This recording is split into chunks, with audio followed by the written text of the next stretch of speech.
Hundreds of millions of rocks orbit the Sun within the asteroid belt between Mars and Jupiter, but only some of them come relatively close to Earth.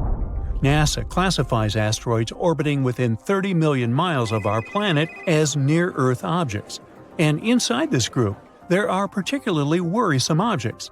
Those are so large and orbit so closely to our home planet that they could turn into a real threat to the world should a direct collision occur. At the moment, NASA is keeping a close eye on an asteroid named Bennu. It's a fairly large space object that might smash into our planet in 159 years. According to the experts, the asteroid, which was first spotted in 1999, is quite likely to drift into the orbit of our planet. If it happens, it might collide with Earth by the 24th of September, 2182. Asteroid Bennu is thought to be taller than the Empire State Building. If that hits our planet, the collision will release 1,200 megatons of energy. That's an enormous amount of energy that nothing built on Earth could produce. Scientists from NASA believe that during the flyby in the 22nd century, there's a tiny chance that the asteroid will pass through a gravitational keyhole. That's a region of space that might set the space traveler on a certain path, which could result in the asteroid crashing into Earth. Bennu flies by our planet every 6 years. It has had 3 close encounters with Earth in 1999, 2005, and 2011.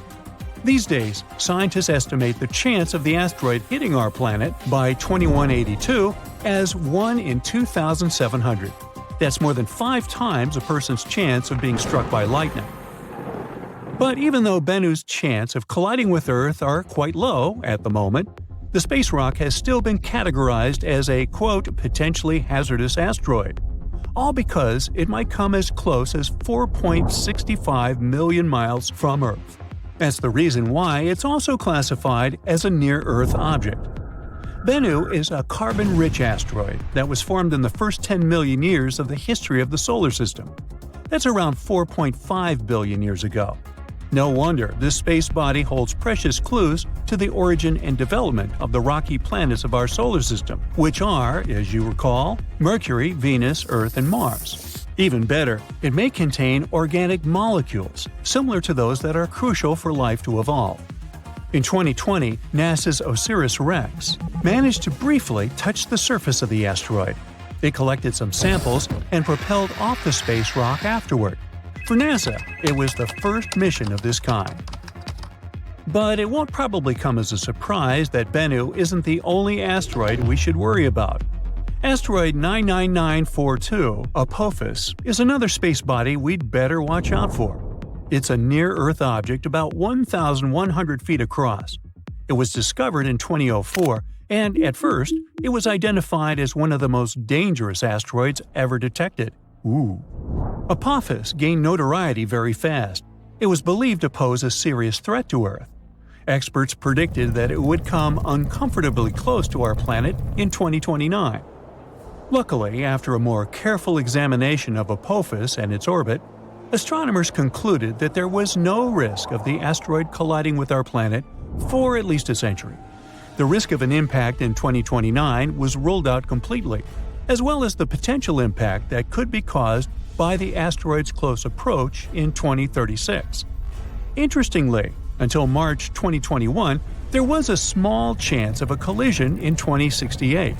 But then, Apophis made a flyby of Earth, and astronomers took this chance to use powerful radars to estimate the asteroid's orbit around the Sun more precisely. This allowed them to rule out any impact risk for at least the next 100 years. Now, the reason why such discoveries make us so worried is that even a relatively small asteroid, the size of a house, can wreak havoc upon colliding with our planet. And if an asteroid is larger than 0.6 miles across, astronomers call it a planet destroyer. The impact energy released by such an asteroid after striking Earth could be devastating. That's why knowing where such asteroids are and in what direction they're moving is crucial. The problem is that our capability to protect the planet from asteroid impacts is not top-notch yet. If such a catastrophe was about to occur, we would need some time to prepare, because an asteroid collision is no joke. Probably the most well-known asteroid impact site is the Chicxulub crater. It's the evidence of the terrifying collision that led to the extinction of dinosaurs. Strangely, this crater isn't very visible, but some others are. For example, Barringer Crater in Arizona, which is also called Meteor Crater. It looks rather blood-chilling when you think about the collision that led to its appearance. In any case, we now know that space rocks hit not only the Earth but also the Moon, Mercury, and Mars. No rocky planet in the solar system is safe from asteroid impacts. That's why we have an entire scientific enterprise whose goal is to find and catalog the asteroid population of the solar system. Now, it might sound a bit scary, but there are around 25,000 asteroids larger than 460 feet in diameter near the orbit of our planet. Such a space rock is large enough to wipe an entire city off the face of the Earth. So far, less than 50% of such asteroids have been detected and tracked. There are also an estimated 230,000 objects equal to or larger than 160 feet in size. Those are capable of destroying a concentrated urban area, and still fewer than 8% of those have been detected. There are also tens of millions of smaller near-Earth objects. They are larger than 33 feet across and might cause some surface damage. Less than 1% of such small space bodies have been discovered so far. Now, the thing is, the inner solar system is extremely challenging for asteroid search. Each night, there are only 2 10-minute windows when astronomers can observe the region, all because the sun's glare creates a very bright background glow. Plus, the atmosphere of our planet also distorts and blurs observations. Spotting asteroids in such conditions is beyond the capabilities of most telescopes. A unique instrument is needed to fulfill this task, and the tool of choice is the Dark Energy Camera at Cerro Tololo Inter-American Observatory in Chile. This device wasn't designed to hunt asteroids. Researchers built it to search for another elusive target, dark energy, the mysterious force driving the expansion of the universe. The DEC is supposed to observe hundreds of millions of galaxies. That's why it's both wide and deep. This way, it can both peer deep into the universe and capture a wide field of view, which helps it record the motions of galaxies and the conditions in the early age of the universe. But it also means that the DEC is perfectly suited to spotting asteroids near the Sun. Inner asteroids are rare, and deep images are necessary because such asteroids are faint. Scientists need to be able to fight both the bright twilight sky near our star and the distorting effect of Earth's atmosphere, and the DEC can help them achieve their goal. The Dark Energy Camera was built to carry out the Dark Energy Survey, which finished in 2019. Now astronomers can direct the power of the camera towards other tasks. They claim that the DEC's survey is one of the most sensitive searches ever performed for objects near Venus's orbit and within the orbit of our planet. It provides us a great chance to find out what kinds of objects are lurking in the inner solar system.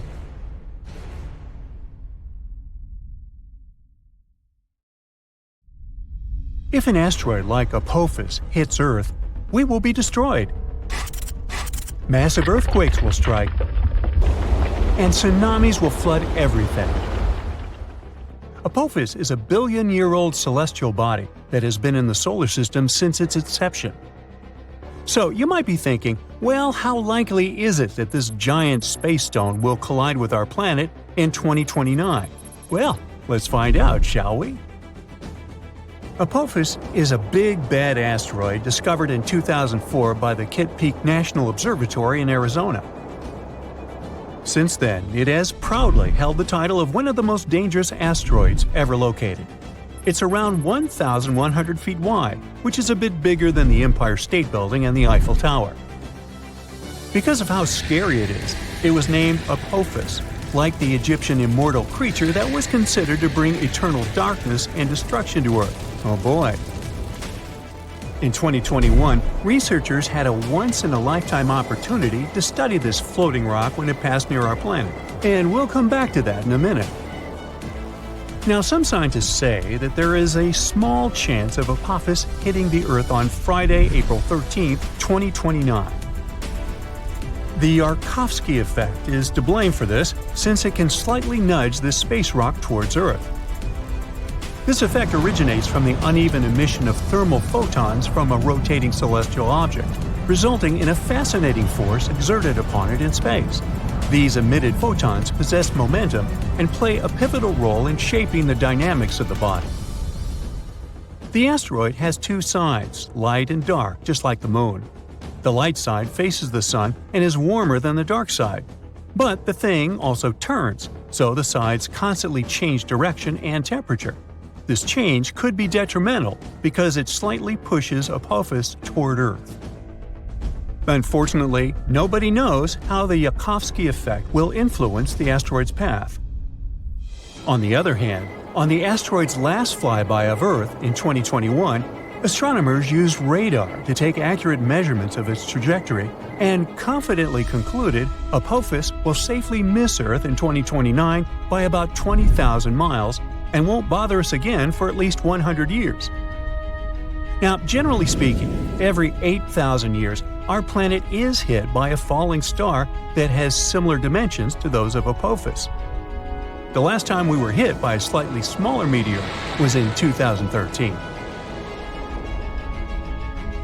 A new spacecraft developed by NASA called the OSIRIS-REx was launched in 2016 to collect samples from another slightly less terrifying celestial body called Bennu. 4 years later, it finally arrived at the thing, got some samples, quickly said goodbye to Bennu, and started traveling back towards Earth. The samples were safely stored in a capsule dropped in Utah. So far, this has been the most significant sample ever taken from an asteroid. After the delivery, the spacecraft didn't waste any time and started chasing Apophis. Now, OSIRIS-REx has been renamed to OSIRIS-APEX and is currently playing tag with Apophis.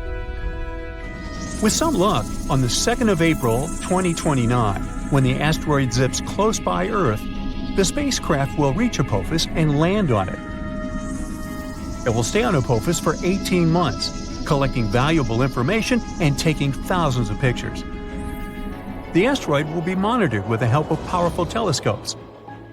At some point, Apophis will get too close to the Sun, and then all the monitoring work will be on Osiris's apex back. If you live in Europe, West Asia, or Africa, you're one of those lucky people who will have a once-in-a-lifetime opportunity to see Apophis with the unaided eye. It'll be visible in the sky in these regions in 2029, and those who have telescopes will be able to spot it once again in 2036. OSIRIS-APEX will experience some problems because the asteroid has a thick crust, and the spacecraft won't be able to collect data as easily as it did with Bennu. OSIRIS-APEX has a unique thruster that will blow all the dust from Apophis while landing. This will be a perfect chance to analyze the surface of the asteroid to see what it's made of. The craft will spend 1.5 years mapping the asteroid, trying to detect changes in its shape. All this research will show how the celestial body is likely to move so we can better design plans to protect Earth from such things. In 2025, NASA is also going to launch the mission Apophis Pathfinder, and it will be the first spaceship to ever touch this asteroid. It will land approximately a year after its launch. Also, NASA has proposed sending a swarm of tiny craft into space to help humanity develop effective protective tactics against asteroid strikes. We know that Apophis originated in the primary asteroid belt between Mars and Jupiter. In the past million years, this celestial body has changed its path because of the considerable influence of Jupiter's gravitation. Now it seems like it favors the Sun more, meaning this asteroid will come very close to Earth. That's why it's classified as a near-Earth celestial body. A lot of tests and research have been done to find a way to deal with asteroids. Some solutions include drilling and detonating the space body from inside, or testing new technologies, like attaching rockets to it and trying to steer it away from Earth. We can also hit it with something moving at high speeds to make it change its course. Apophis is an S-type asteroid made of rocks and minerals like iron and nickel, and is shaped like a peanut. It can tell us a lot about the past and possibly the future. Sampling this space object could reveal how life on Earth began and how plants appeared. There are many theories that suggest that water arrived on our planet on an asteroid or a comet. Asteroids are like priceless time capsules. Unlike rocks on Earth, which have undergone thousands of changes, like erosion, most celestial bodies are still intact and much easier to study. When meteors fall on Earth, they get covered in debris that's impossible to clean. That's why studying Apophis, while it's still in space, is so important. Also, some asteroids are made of precious metals like platinum. Right now, we have a high demand for metals that we use in production, and mining metals on Earth is quite tricky.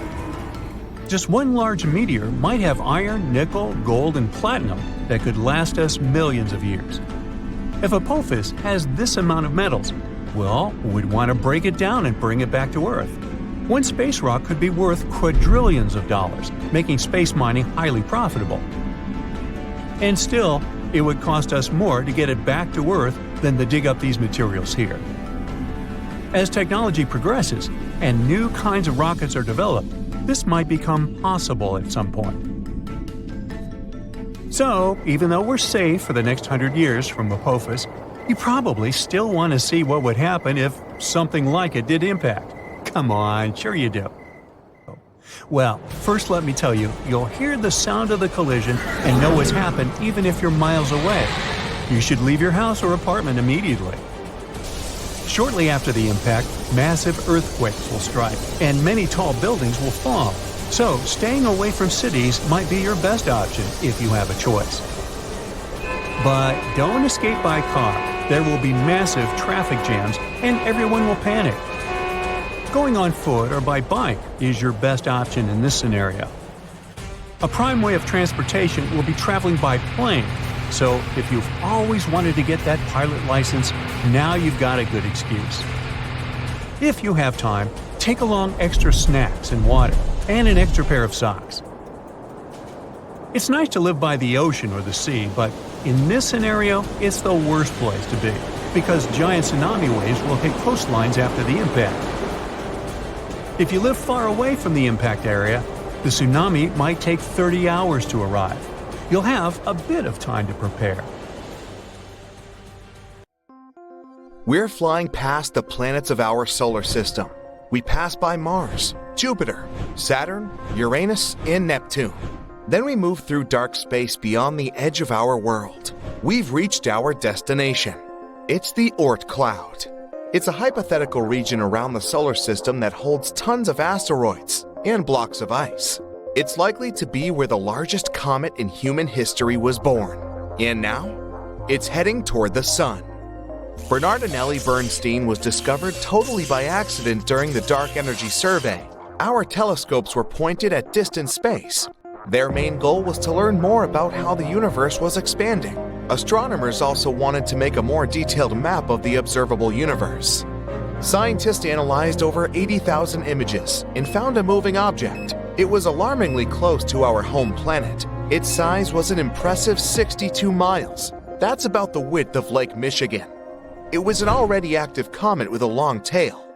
Usually, comets get a tail when they come close to the Sun. The heat from the star warms the comet's surface, and light materials, like ice, begin to evaporate. This forms a cloud of steam and dust that stretches far beyond the comet.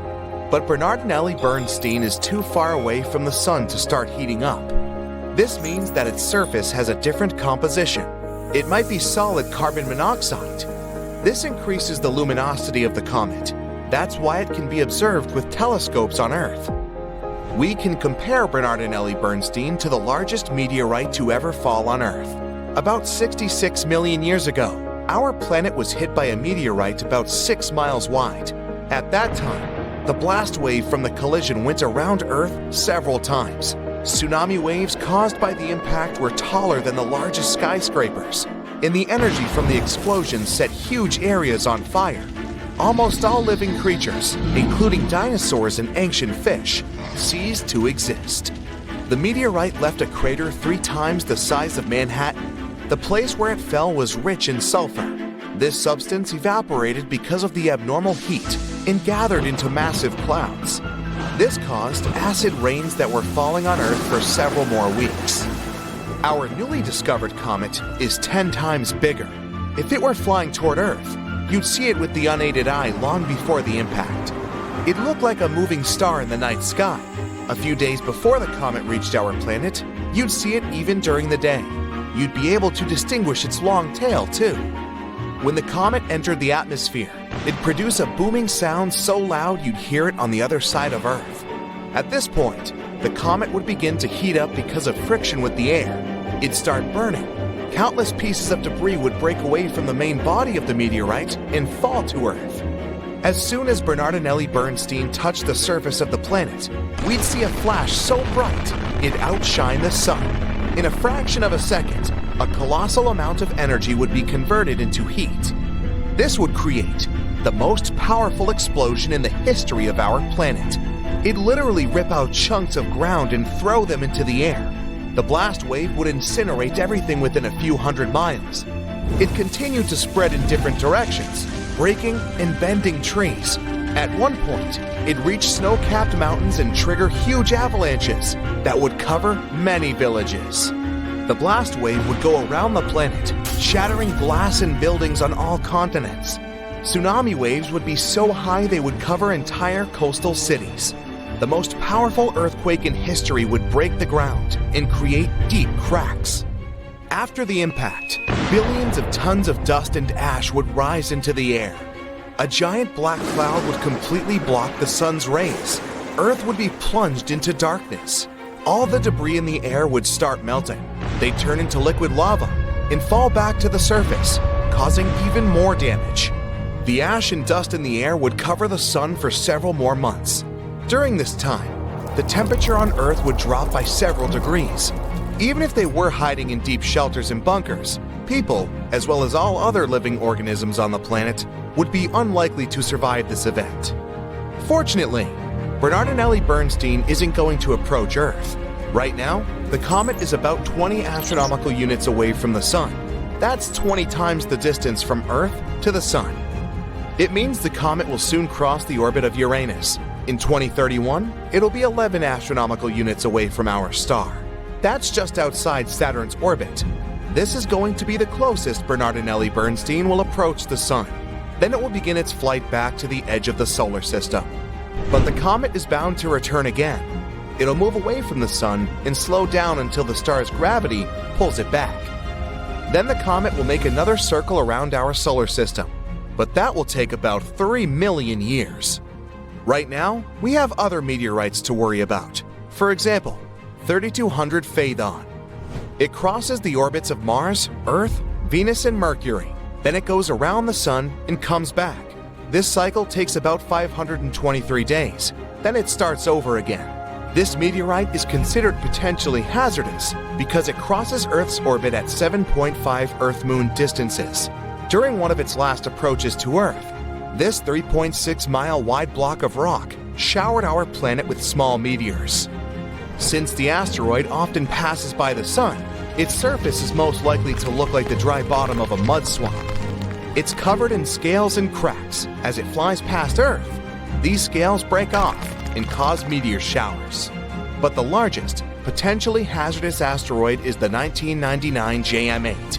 It's about the size of 77 soccer fields. It passes by Earth at 9 lunar distances. Its closest approach to our planet will happen in August 2137.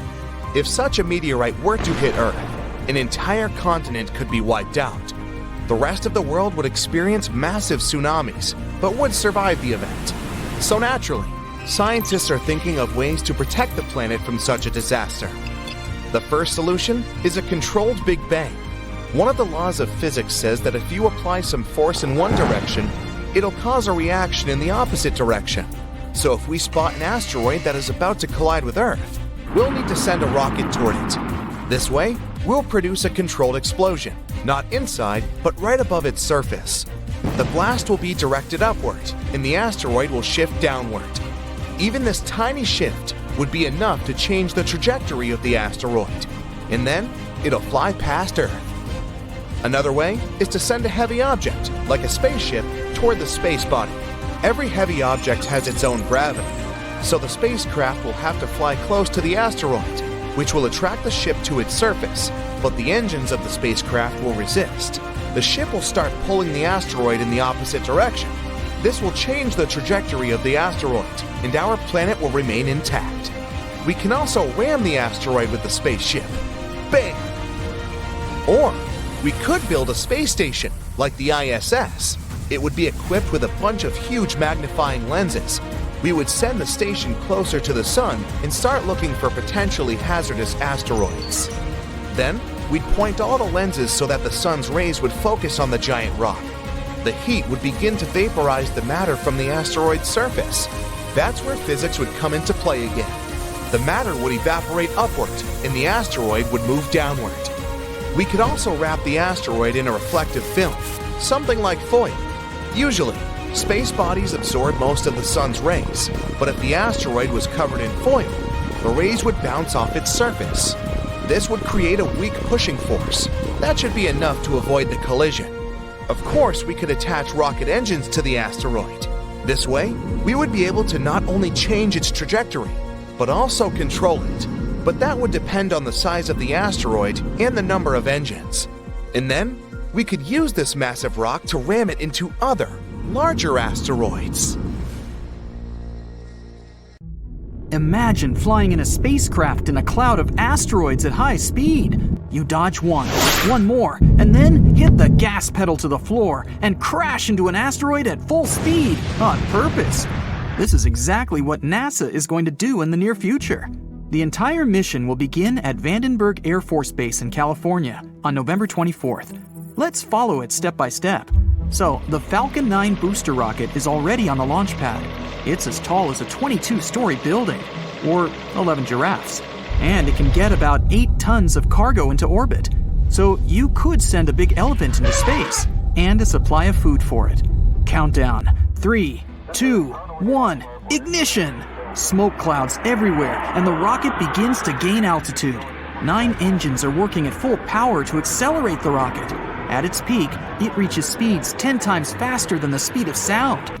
And then, the rocket engines shut down, and the rocket's first stage undocks to return to Earth. A couple of seconds later, the second stage receives the ignition command. It turns on its one engine and climbs even higher to orbit. The cargo capsule then opens and releases the DART spacecraft. DART stands for Double Asteroid Redirection Test. Once released, the spaceship deploys 2 large solar panels. It'll convert solar energy into electrical energy to power a revolutionary ion engine. Conventional engines create thrust by burning tons of fuel and ejecting it outward. The rocket itself is essentially pushing off the emitted gases. The ion engine will not burn fuel. It'll use a strong electric field to accelerate the ionized gas. Like conventional rockets, it'll eject this gas and create thrust by repelling it. And though the ion engine produces less thrust, it can accelerate the spacecraft to higher speeds. So regular rocket engines have an excellent performance on the road. They push the pedal to the metal, burning a bunch of fuel, while the ion engine slowly accelerates. But when a conventional rocket needs to make a refueling stop, the ion spacecraft will whiz past the regular one at insane speeds. So the DART spacecraft begins its year-long journey. By comparison, a flight to Mars would take about 7 months. Fast forward 1 year ahead, and we've arrived. This is the asteroid Didymos. The far point of its orbit is 2 astronomical units from our star. That's 2 Earth-Sun distances. At this point, the Sun begins to pull the asteroid back, and then it approaches the closest point to the star, 1 Earth-Sun distance. That is, its orbit lies very close to the orbit of our planet. Didymos made its closest approach to Earth at a distance of about 4.8 million miles. That's 20 times farther than the Moon's orbit.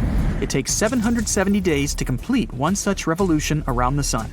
So, Didymos is not considered a hazardous asteroid, but in the future, it'll approach the Earth even closer, and the consequences of a collision with it could be catastrophic, given its size. It's bigger than 2 Empire State Buildings, and it rotates at a rate of 1 revolution in 2 hours and 15 minutes, so it has a tremendous amount of energy. Plus, it has an asteroid companion. It's a small pebble 520 feet wide. It's like 12 school buses or 10 train cars. Its orbital period, that is, the time it takes the pebble to make a complete circle around the asteroid, is about 11.9 hours. NASA believes that asteroids up to 80 feet wide are likely to burn up completely in our atmosphere due to friction with the air, so they're not hazardous. Asteroids between 80 feet and half a mile in size will not burn completely and could cause severe damage. And asteroids over half a mile have the potential to wipe out large cities or even entire states. In that sense, we can consider Didymos potentially hazardous. So we're going to test one way of defending against asteroids on it: kinetic impact. That's why we sent DART here. So our spacecraft is going to hit an asteroid, only not its main body, but its little companion. DART is already moving toward it at about 4 miles per second. At that speed, a trip from New York to Washington, D.C. would take less than a minute, and a trip across the United States from coast to coast would take about 10 minutes. DART is getting close. 3 seconds to impact. 2, 1, BAM! The spacecraft crashes into the asteroid at full speed. What are your predictions? Asteroid explodes and is blown to pieces? Or asteroid flies off the main body into space like a billiard ball? Well, scientists predict that this collision will reduce the speed of this small asteroid by a fraction of a percent, but it'll still be enough to reduce its orbital period by a few minutes. Then our telescopes on Earth will be able to study the effects of the collision in more detail. And to learn even more, we'll send another spacecraft to Didymos on another mission. This is Hera. It'll be launched in 2024 and is scheduled to arrive at Didymos around 2027. This spacecraft will carry a bunch of research equipment to assess the collision damage done by DART. When it arrives, Hera will take many pictures of the small asteroid, including a fresh impact crater. Hera will also be carrying 2 CubeSats. These are miniature space probes, smaller than a shoebox. It'll launch these mini satellites, and they will make an even closer approach to the asteroid. They will study this space rock for 3 to 6 months. At the end of the mission, one of them will attempt to land on the asteroid's surface to learn even more about its composition and internal structure. It's also possible Hera will carry a mini impactor. This thing will have to make another impact on the asteroid. Then scientists will be able to evaluate the difference in impacts with a large spacecraft and a small one, and understand how we can defend against asteroids in the future. In theory, we don't need to send a giant rocket to a dangerous asteroid to destroy it. A single strike might be enough to shift the trajectory of the asteroid slightly. On a cosmic scale, changing the trajectory, even by a fraction, would dramatically change the asteroid's finish point. But kinetic impact is not the only way to deal with hazardous asteroids. Check out the gravity tractor. For this technique, we need to send a spacecraft toward the asteroid too. Only it won't crash into it. It'll have to go into its orbit. Any asteroid has a force of attraction, and it'll pull the spacecraft toward it. But the spacecraft's engines will keep it at the same altitude, so the asteroid itself will start attracting to the spacecraft. This method is reliable enough, but it takes a long time. And it'll only work if we detect a potentially hazardous asteroid many years before it arrives at Earth. We should have enough time to send a spacecraft to the asteroid and then carry out an asteroid tractor technique. The other option is a laser. When an asteroid is found, we need to aim a powerful laser beam at it. It'll heat up a certain point on the asteroid, causing the material there to evaporate. This is where physics comes into play. The material on the asteroid evaporates upwards. It makes the asteroid itself move downward. Just like our rocket engines work, the burning fuel is ejected one way and the spacecraft moves the other. We can also use solar power instead of lasers. To do that, we need to build a big space station, which would be equipped with a lot of magnifying glasses. Have you ever tried to burn letters on a wooden surface with a magnifying glass? Well, we'd be doing the same thing, but with an asteroid. The space station will have to focus lots of the sun's rays into one point on the asteroid. Again, the material evaporates because of the high temperature, and this causes the asteroid to change its trajectory slightly so that it flies past our planet. How about foil? That's right, we can avoid a collision with an asteroid by using ordinary foil. We would have to wrap the asteroid in the same reflective material. Then the asteroid won't absorb the sun's rays, but will instead reflect them. This creates a little pressure on the surface of the asteroid. It's as if the sun's rays are pushing the asteroid, and it'll be able to change its trajectory. And not the most obvious but reliable option is conventional rocket engines. We can put several powerful engines on the asteroid. This would create thrust and change the trajectory of the asteroid. And if there are enough engines, we can even take control of the asteroid. So when a bigger space rock appears on the horizon, we'll turn on our engines and point the asteroid straight at it. Such a collision can completely destroy even a very large asteroid. And it would make for one epic light show. Asteroids aren't as rare on our planet as we may think. About 17,000 of them visit us every year. You've probably seen at least one in your life. For example, if you've seen a shooting star. They leave these bright tails behind them as they pass through Earth's atmosphere. Of course, they only look beautiful in the sky. If they reach the ground, the consequences would be catastrophic. Luckily for us, most of them explode 30 to 50 miles above the surface. Their mass is too small for them to withstand such a journey to the end, so most of them remain harmless to us. But we shouldn't underestimate them. Let's start with the smallest ones.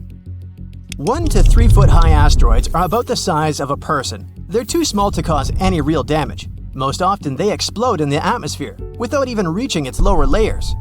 But at the same time, they splash up tons of energy over the surface every time. 13 to 15 foot asteroids, the height of giraffes and mammoths.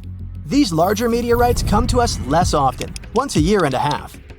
Like the previous ones, they, fortunately, don't pose a serious threat, but they splash out much more energy.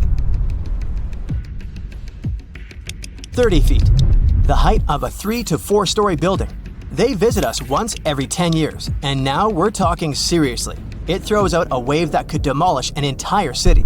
I think you understand how catastrophic the consequences would be if this asteroid touched Earth. 65 feet, multi-story building. They like to visit Earth once every 60 to 70 years. Good news, it explodes at 12 miles above the ground. Its released energy could destroy an entire region if it touched the ground. Bad news, such an asteroid has already visited us recently, and the consequences were pretty rough. It all happened in a city called Chelyabinsk. On February 15, 2013, at about 9:20 a.m. local time, the giant slowed down in the Earth's atmosphere and then broke up into small pieces at 14.5 miles above the Earth. These pieces then flew in different directions. It shattered the windows all over the city and damaged many buildings, including people's houses, schools, and others. It took a while to repair everything, and the scale of this destruction was quite serious. As a result, there were 1,615 injured. But fortunately, no casualties. At least we're safe for the time being.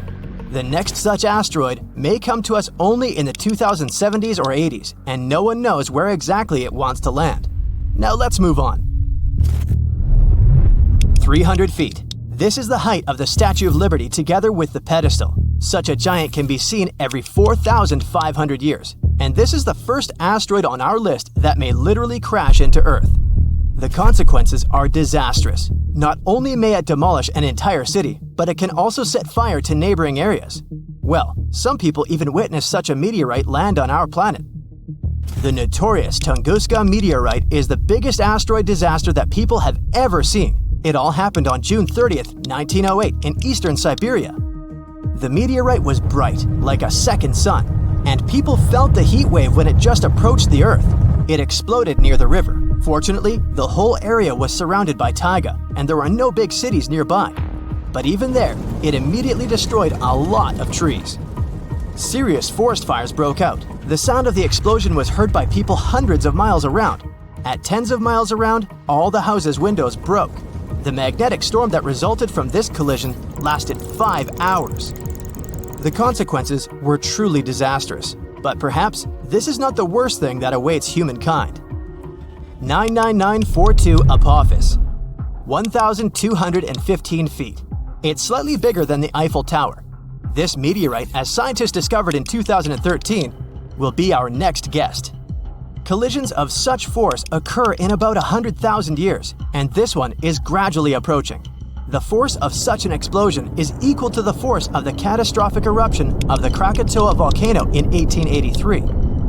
This eruption is considered one of the most destructive in history. It caused a terrible tsunami. 165 cities and settlements were completely destroyed, and another 132 were seriously damaged. People all around the globe could feel the consequences of this eruption, at least to some degree. Such an asteroid could leave a 3.5-mile crater, and this is one we'll face in the distant future. But calm down, no need to panic yet. By 2070, the meteorite will be almost 174 million miles away from us. It still has a very long journey ahead of it, so we're safe for at least 100 years, or even more. Besides, our planet has survived something even worse. 3,280 feet.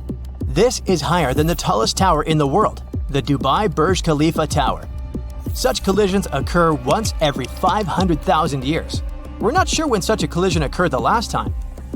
70% of our planet is covered with water. If such meteorites fell into the ocean, it would be extremely difficult to find their traces. But we can assume the possible consequences. The wave would have swept across the entire hemisphere. The crater would be about 9 miles in diameter, and that would be a complete disaster. The last event of such a force happened 26 to 28 million years ago. It was an eruption of the supervolcano La Garita, which is located in the southwest of Colorado, USA. It was one of the most powerful known supervolcanic phenomena in history. During this monstrous eruption, a significant part of the current state of Colorado was destroyed. Scientists are still not sure how far the ashes have spread, but there was an even bigger meteorite in the history of mankind. The consequences of that impact were irreversible for an entire species of animals. I think you know what I'm talking about. Chicxulub meteorite, the thing that wiped the dinosaurs off the face of the Earth. This happened about 66 million years ago. These collisions in general happen about every 500 million years. The height of the Chicxulub meteorite was 12.4 miles. It's so high that when it touched the ground, it could reach the stratosphere. Even looking at the 124-mile diameter crater left by this meteorite, you can understand how huge it was. When it collided with the Earth, millions of tons of energy were released. This is an unimaginable disaster. It fell at a very steep angle, creating a giant cloud of dust and chemicals that spread around the world. This dust had a very thin layer, but also a mass of 50 trillion tons. The shockwave swept across the entire planet. It caused several earthquakes. Volcanoes began to erupt actively. Forest fires broke out everywhere, all over the world. The amount of soot and carbon dioxide released into the atmosphere is invaluable. The Earth was closed from the sun for several days. Darkness reigned all over the planet. Planets couldn't produce enough oxygen, so there was nothing to breathe. The temperature on the continents and in the oceans dropped by an average of 50 to 90 degrees Fahrenheit. Sounds horrific, doesn't it? And of course, it caused one of the greatest extinctions in the history of the Earth's biosphere. Amazingly, the Earth was able to recover after such a catastrophe. This event became the boundary between the Mesozoic and the Cenozoic eras. So now, those who wondered, how could a small meteorite destroy all the dinosaurs, probably understand the answer. Perhaps the largest collision in the history of our entire planet was not a collision with a meteorite, but with an entire planet. This happened many, many billions of years ago. Theia, as this hypothetical dwarf planet was called, crashed into our Earth, releasing an incommensurable amount of energy, just quadrillions of fuel. The Earth then instantly turned into a giant fire, and it was this collision that led to the creation of the Moon. All that sounds terrifying, I know, so let's just hope that you and I will never see anything like this. Whoa, a wall of fire spreads around the epicenter of the impact. It burns everything in its path. The waves raised by the explosion cover large cities, and earthquakes are so strong that giant skyscrapers fall like a house of cards. So, these are the possible consequences of the collision with the first interstellar object in history to visit our solar system. We discovered it in 2017, but we're still not sure what it is. An asteroid, a comet, or a spaceship of some outer space civilization. So far, scientists have named it Oumuamua. Sounds like a Hawaiian cow. Well, whatever it is, its speed is much faster than other asteroids, about 54 miles per second. At that speed, you could cross the US from coast to coast in less than 3 minutes. So this asteroid could travel from Earth to the Sun in about 2 months. By comparison, our rockets can travel up to 17,000 miles per hour. The same trip across the United States would take them about 9 minutes. So many scientists speculate that this is an artificial object created by a very advanced civilization. Okay. The shape of the object supports this theory. It's long and narrow and resembles a spaceship. It's about half a mile long, way bigger than the Eiffel Tower. Scientists decided to see if Oumuamua was really someone's spaceship and pointed some radio telescopes at it. If the civilization on that ship had used communication or scanned us with their tech, we would have known about it. But there was complete silence. Kind of like that. Not a single radio wave. But that doesn't disprove the theory of outer space civilization. To find out for sure, we decided to determine the weight of the object. To do that, we use light. More precisely, its reflection. You see, different materials reflect light differently. We take an unknown black stone, for example. It absorbs almost all the light, reflecting almost nothing. Check out the catalog, it's charcoal. Knowing the size and material of the object, we can determine its weight. So, we need to see how much light this object reflects. And when scientists pointed their telescopes at Oumuamua, they learned that it reflects colors that match with iron and also with some solid rocks. And Oumuamua was flashing all the time, a bright flash. Then it would slowly fade, and then it would start to shine again. This means it was spinning. And it wasn't going around its axis like an arrow. It rotated chaotically, moving its edges up and down. Any artificial object or spacecraft would have been torn apart by such overloads. But Oumuamua is still intact. That means it's made of super hard materials that keep it from falling apart. And it's not hollow like a spaceship. It's one solid body. Hey, like me. The astounding speed of this object makes it pretty mysterious. Some comets can have the same or even higher speed, but they also have a kind of rocket effect. So when a spaceship starts from the launch pad, you see fire bursting out of its engines. Every second, the rocket mixes fuel with oxygen, ignites them, and ejects them at a tremendous speed. According to the laws of physics, this is like pushing off a wall. The rocket sort of jumps up from the combustion gases it throws down. That's how the rocket creates thrust and accelerates. Comets work on a similar principle. The sun's rays hit the surface of the comet.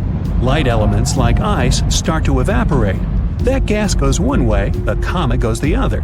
Just like a rocket, the comet is pushing off the evaporating gas and accelerates. This gas also forms the comet's long tail. It's as if the massive rock is dragging all this gas behind it. I can relate. Or it's like a car pulls air with it when it goes at high speed. But Oumuamua is not a comet, and it doesn't have that tail, and it doesn't have the same rocket effect as a comet. So it couldn't have accelerated to that speed. But some scientists believe that Oumuamua used to have a tail. Although we discovered it in 2017, it entered our solar system in 1995, and it was hit by the sun's rays even back then. When we discovered this asteroid, it had already lost about 95% of its mass. It simply evaporated. Other scientists believe that Oumuamua got this velocity during its birth, somewhere far away in another star system or nebula. Perhaps it was a dramatic collision of some exoplanet with another cosmic object. The colossal explosive energy of the collision threw the elongated shard into outer space. Or it could have been a supernova explosion. When a star reaches the end of its lifespan, it becomes a red giant. It's an inflated version of the star, hundreds of times bigger. Then it shrinks and explodes with tremendous force. The blast waves can travel many light years away from the epicenter, and it's one of the brightest events in the universe. So the supernova might have torn some exoplanet to pieces. One of them, Oumuamua, gained a lot of energy and speed and began its long journey toward Earth. This might explain why Oumuamua keeps spinning so wildly. But recently, scientists published a theory that Oumuamua may be a giant block of ice. The The kind of ice we're used to is water, H2O, but Oumuamua could be nitrogen ice, N2.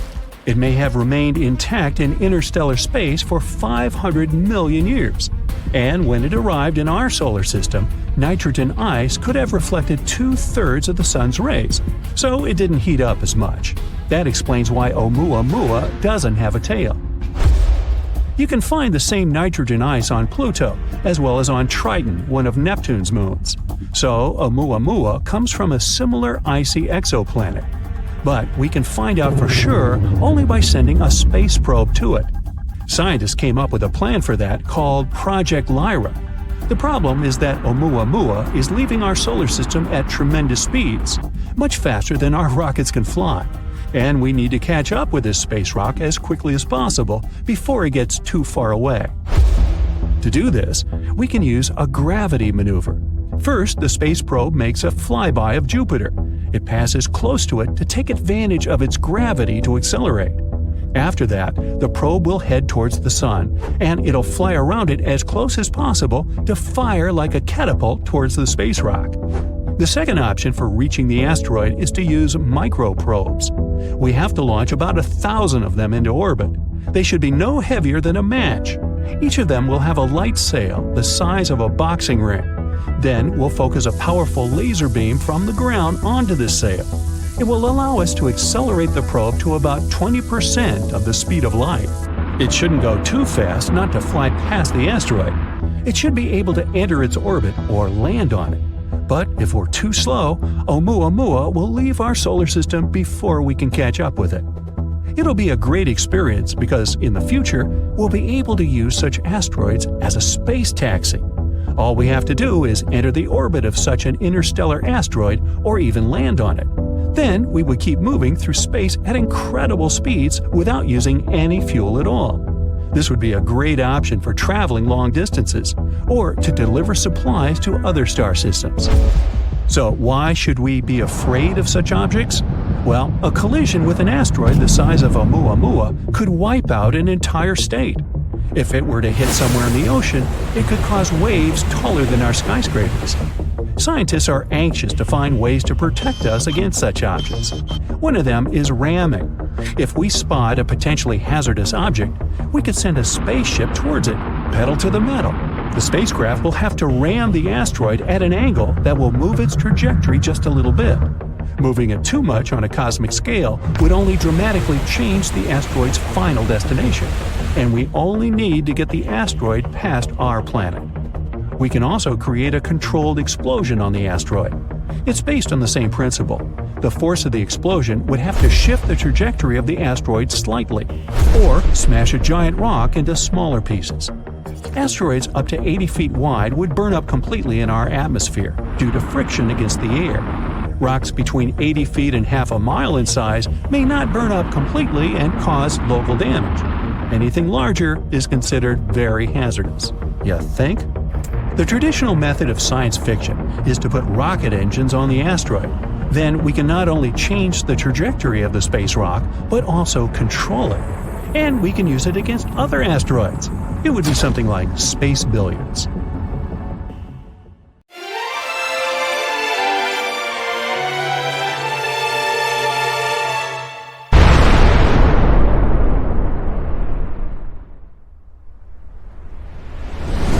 Tiny critters to colossal creatures, all animals are trying to escape from a wall of fire moving in their direction.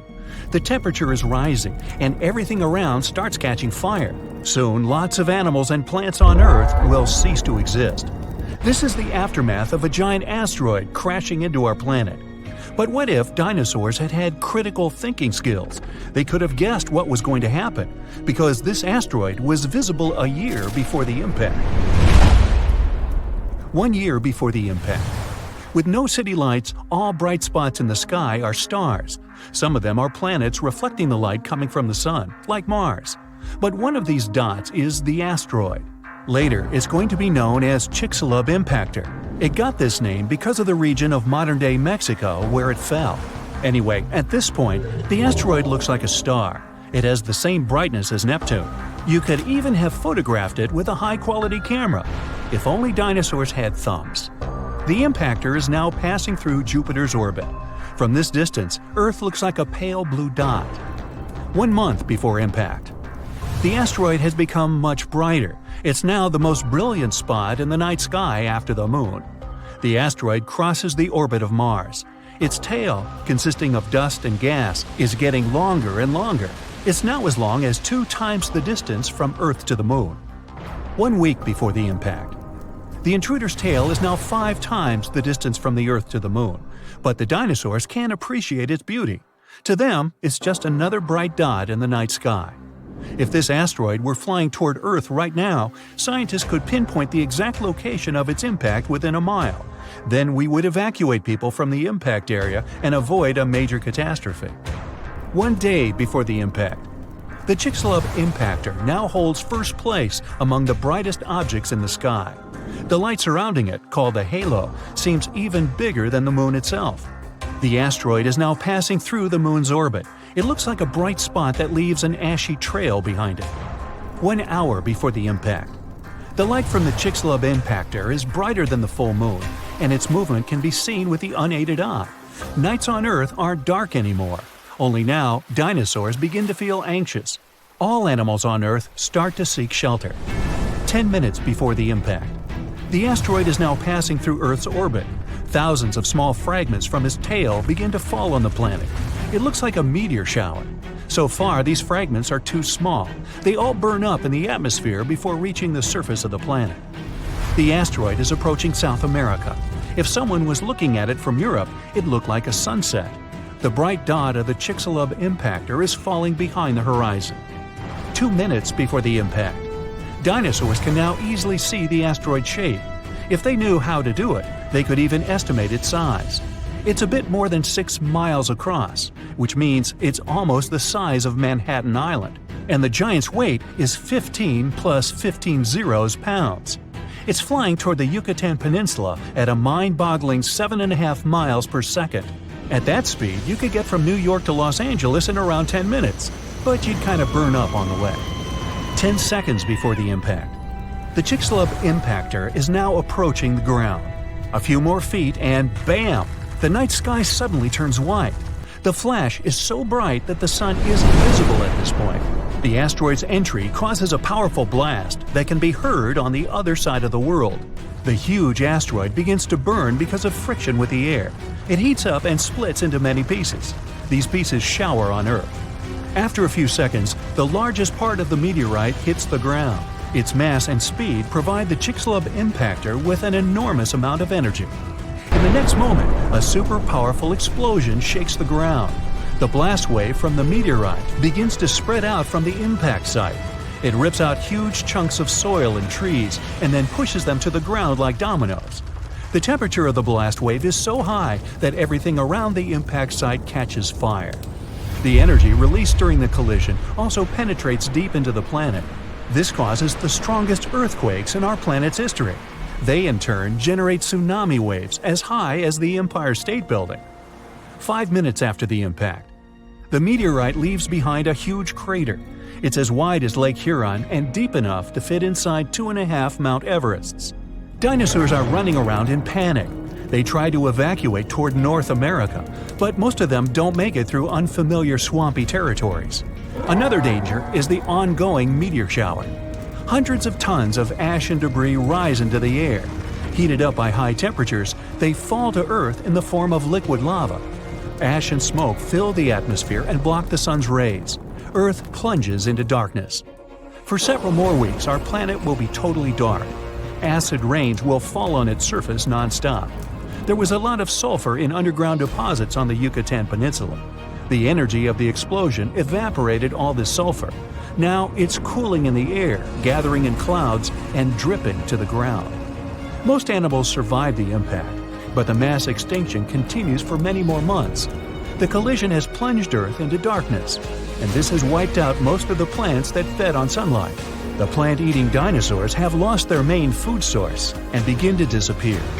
But plant-eating dinosaurs are the main diet of meat-eaters, and now dinosaurs like T-Rex have nothing to eat. Soon, they go extinct too. In other words, it wasn't a meteorite that wiped out dinosaurs, but hunger and climate change. Meteorites of this size fall once every 100 million years. It means that such an event might happen again. Will humans manage to survive this disaster? These days, we can look out far into space, and the appearance of an asteroid the size of the Chicxulub impactor won't be a surprise to astronomers. In general, asteroids that are more than 460 feet across are considered potentially dangerous. Anyway, if we know about the approaching space body, we'll be able to build shelters filled with food and water supplies. Once the asteroid is close enough, we can wait for the impact and its consequences inside. But when people come back to the surface, they'll see cities and towns torn down. Our planet will look like a lifeless desert. That's why we need another alternative, which is to prevent the impact. Here, we have many options depending on the size and material of the asteroid. According to NASA, the most effective way is a kinetic ram. We'll need to send a fairly large and heavy object, such as a spaceship, into space. When it approaches the asteroid, scientists will choose the perfect trajectory, and the ship will crash into the space body. A powerful collision will change the asteroid's course, making it fly past Earth. The further the space body is from our planet, the easier it'll be to send it away. Another option is a controlled explosion on the surface of the asteroid. Newton's first law of motion will help us here. It says if a body is moving at a constant speed in a straight line, it will keep moving that way unless it is acted upon by a force. So, if we make a big enough explosion, or force, the asteroid will shift its trajectory. How much it moves depends on the amount of force applied to it. We can also blast the asteroid right from inside. In this case, there will be no need to change its trajectory. Instead, we'll try to turn one huge hunk of rock into a bunch of smaller fragments. They will burn up in the atmosphere and do no harm to our planet. Another way is a gravity tug. Every heavy object has its own gravitational force and gravitational field. Our goal will be to send a spacecraft to the asteroid and make it fly close to the intruder. The asteroid will attract the spaceship, but its engines will resist. As a result, the ship will slowly but surely pull the asteroid toward itself. This method will take much longer, but gradually, the trajectory of the asteroid will change and it won't crash into Earth. Hopefully. We can also use solar power. We can build a spaceship with a system of giant magnifying lenses. Then we'll send that station closer to the Sun. When we spot an asteroid, we'll point the lens in its direction and focus the beam on the space body. The heat from the Sun will cause the asteroid's material to evaporate. Eventually, this will make the intruder change its trajectory. Asteroids flying around is sometimes like a fierce game of dodgeball, where you never know when some of them can go in your direction. So we can just track the situation and hope for the best. To figure out the risks, scientists from different organizations have to study the positions and paths of the asteroids that come close to our planet, especially those that are at least 0.6 miles wide. And the good news is that none of these asteroids will probably hit us for at least the next 1,000 years. Phew! To give us an idea of their power, scientists did an experiment to simulate the impact of such a gigantic asteroid. The energy released from the collision would be a mind-blowing 100,000 megatons. That's like detonating 15,000 tons of dynamite. Also, if such a big asteroid hit us, Earth would cool down significantly because of all that debris that would go into the atmosphere and block sunlight. Plants wouldn't be able to get their fuel in this case, so we'd all be in trouble, both humans and animals. Thankfully, such mammoth asteroid impacts are quite rare. The larger an asteroid, the longer it takes it to collide with Earth. For example, it's estimated that asteroids with diameters of at least 0.6 miles strike our planet about once every 700,000 years. And if we're talking about even bigger ones that are 3 miles wide, well, those are predicted to come crashing down only once every 30 million years. Yay! But hold on. Don't get too relaxed just yet. Astronomers focus on really large asteroids because those are the ones that can kinda doom our planet if they hit us. Yep, you got it right. In a dinosaur kind of way. Even if one of them didn't erase us completely, the damage would still be enormous. So, there are still some asteroids wandering around that we need to keep an eye on to see how they might evolve over time. Scientists have a model of tracking them where they focus on the parts of an asteroid's path that come close to our planet to see if the space rock poses a risk to us. And it seems there might be one asteroid, 7482, 1994 PC1, 3,600 feet in diameter that might pose some danger. It's supposed to come closer to our planet in the next 1,000 years. And when I say risky, it means there's a 0.0151% chance of it coming within one Earth-Moon distance. It already passed by us in 2022, but we were lucky because it was far enough 1.2 million miles. I'd say we can relax when it comes to asteroid scenarios. For now. Asteroids slamming into Earth would be new for humankind, but not for the planet itself. As I said, there weren't many of those big ones, but they still had enormous consequences. The first one that comes to most people's minds is, of course, the dinosaur asteroid as big as a mountain that struck our home planet around 66 million years ago, near Mexico's Yucatan Peninsula. It was chaotic. Global firestorms and tsunamis were all over the place. Dust was blocking out the sun, and vaporized rock released sulfur, which then led to acid rain and the acidification of the oceans. But there was an even bigger fella that came before that one. Around 2 billion years ago, a gigantic asteroid crashed into our planet and left a massive crater in South Africa. The one we know today as the Erde crater. And it seems this asteroid might have been even bigger than we all originally thought. Twice as wide as the space rock that erased dinosaurs. The Erde crater is confirmed to be the biggest visible crater on Earth, with a diameter of about 99 miles. It used to be even bigger when it first formed, though. Maybe even 155 to 174 miles across.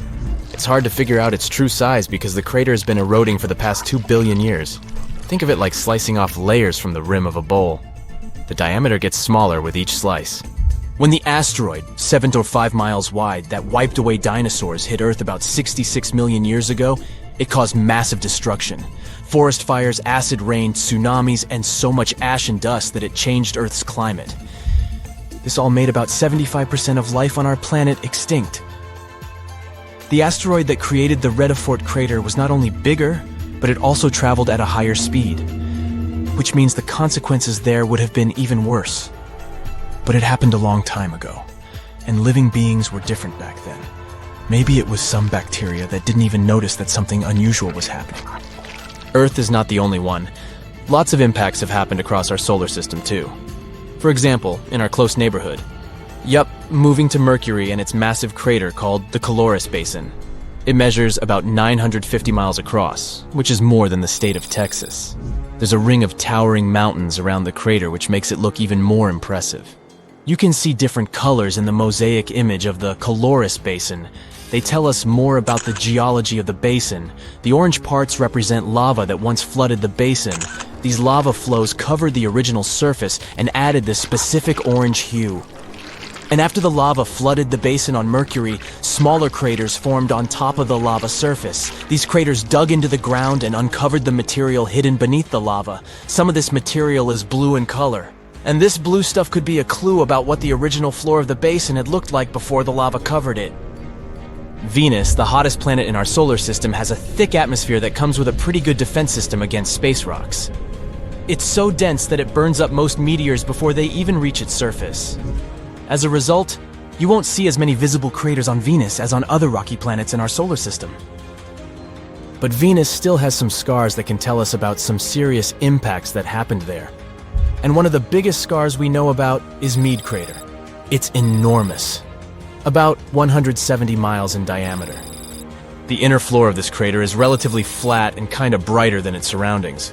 It's possible that the crater ended up filled with a mixture of melted rock after the impact, and maybe even lava from volcanic activity on Venus. Want to get an idea of what Earth might look like without its protective layer called atmosphere? Just take a look at the moon. Its surface is littered with impact craters. This Tycho is one of the craters you'll easily notice on the moon. When you look at the full moon, you can spot it as a distinct circle with bright rays that radiate outward, slightly off-center on the lower left side of the moon. This crater, 53 miles wide, has a beautiful central peak in the middle that's topped with an intriguing boulder. The size of this boulder is impressive. It would fill about half of a typical city block here on Earth. When talking about craters, we definitely can't leave out Mars. The red planet has a much thinner atmosphere than Earth. When spacecraft approach Mars, they rely on the planet's atmosphere to slow them down as they enter it. And indeed, the atmosphere helps slow spacecraft down during landing, but it's still not thick enough to completely protect Mars from all those space rocks that are coming all the time. From July to September 2018, a dark spot appeared on the southern pole of Mars. It consists of two distinct patterns. A theory says that the bigger, lighter-colored blast pattern can be the result of an impact shockwave scouring the ice surface. The impact generated winds that spread out and scoured the ice. The inner blast pattern, which is darker in color, occurred because the impacting object managed to penetrate the thin ice layer. As it hit the surface, it sent dark sand and debris flying in all directions. You look up and see a bright orange flash in the sky. A bit later, you hear a boom so loud the window panes around you burst into pieces. And then you see it. A giant piece of space rock burning high above your head, heading for Earth. When it touches the surface, the explosion leaves behind an enormous crater. It's 12 miles deep and as wide as Lake Michigan. After that, 3/4 of all living organisms on our planet are on the edge of survival. This event took place about 66 million years ago, and the bright flash in the sky was the very asteroid that wiped out the dinosaurs. These days, people have many ways to protect themselves, like we could hide in bunkers deep underground and survive. Such bunkers would already come in handy since there are many asteroids in the sky, and some of them are just waiting for their ticket to Earth to wreak some havoc. For example, the asteroid 1990 MU. In 2027, it'll come alarmingly close to our planet. Many people fear that Earth's gravitational pull will trap the rock, which is the size of 2 Brooklyn bridges. In this case, it'll start to move closer and eventually crash into the planet's surface. Such an impact would cause a shock wave that would be felt on other continents. Once the asteroid hit the ground, there would be an explosion. It'd be so bright, people would think a new sun appeared right here on Earth. The collision would release a huge amount of energy that would then turn into heat. Everything around the impact site would catch fire. And if the asteroid fell in the water, it would cause tsunami waves higher than the Empire State Building. Many coastal cities would be flooded. The dust that would rise after the explosion would cover the sun. The world would be plunged into darkness. If the dust stayed in the air long enough, the climate on the planet would change and Earth would start to freeze. If you think such a small meteorite can't cause serious damage, look at the Chelyabinsk meteor.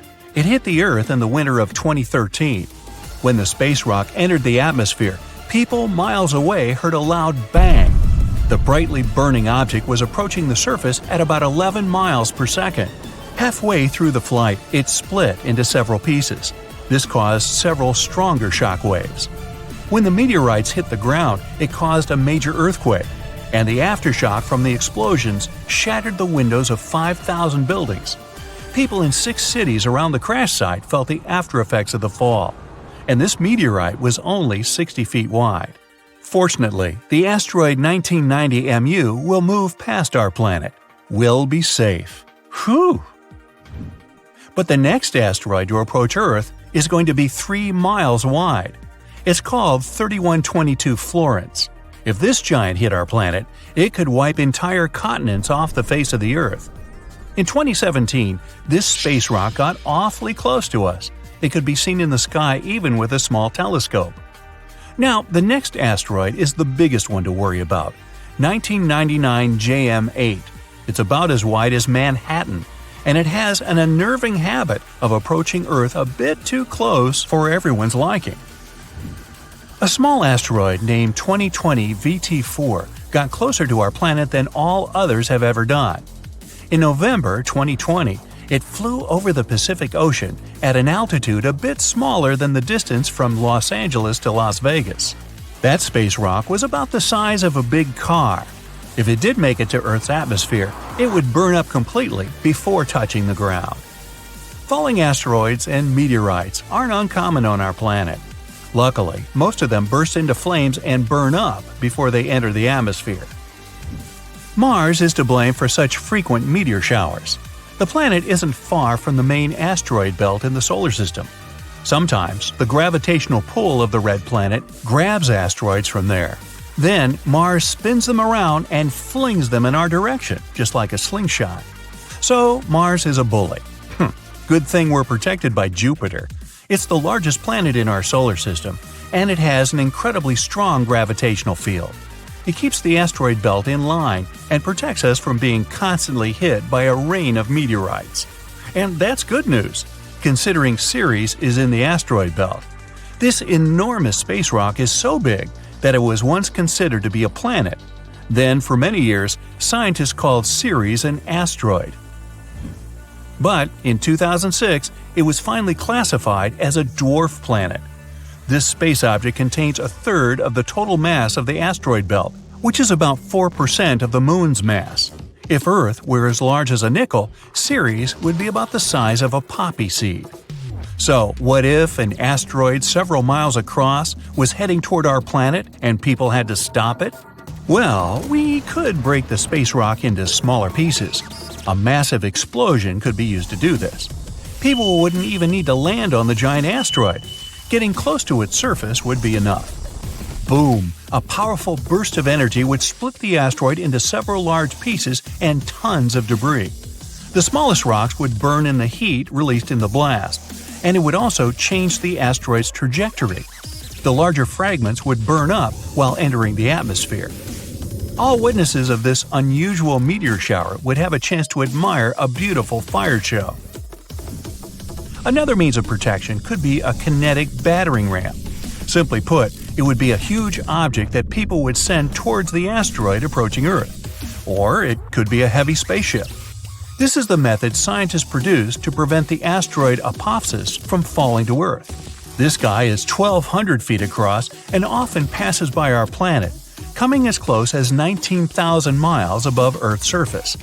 The asteroid is going to pass close to our planet again in 2029, and there is a possibility that in 3036 it might crash into the Earth. If it happened, the explosion would leave a crater more than 3 miles across. Within 6 miles of the impact zone, all buildings and subway tunnels would be crushed or severely damaged. The event would also trigger a powerful earthquake. In the area of 30 miles away from the crater, car windows and window panes in houses would be shattered. And 75 miles away from the impact site, the earthquake would move furniture and buildings. One way to stop such a catastrophe is to build a heavy spaceship. It would take off from Earth, speed up, and then ram into the asteroid with great force. This impact would alter the course of the huge space rock, and it would fly past our planet. We could also try to stop the asteroid by wrapping it in foil. This would make its surface reflective, and then solar pressure might gradually change the asteroid's trajectory. Another alternative is using the gravitational tug. In this case, we would send an unmanned spaceship, large and heavy, toward the asteroid. It would fly over the space rock and slowly draw the thing closer with its gravitational pull. A small change, of course, would be enough to make the asteroid fly past our planet. Another way to protect Earth would be to build a system of giant lenses in space. Perhaps you've tried focusing sunlight with eyeglass lenses. Then you know how hot this sunlight can get. Now imagine having many giant lenses that are all directed at one point. Scientists think that focusing such a powerful beam of light on the asteroid would make the rock melt and evaporate, slowly changing its route. And one more way to protect ourselves from the asteroid would be to install several rocket engines on its surface. It would turn the space object into a rocket, and we could set its course from Earth. Rogue stars pose a much bigger danger. Like asteroids, they fly through space and can collide with anything in their path. The problem is that they have a gigantic mass, sometimes comparable to our Sun's. Around 70,000 years ago, a duo of rogue stars whooshed past the Sun. It didn't affect Earth, but caused some disturbance on the outskirts of the solar system.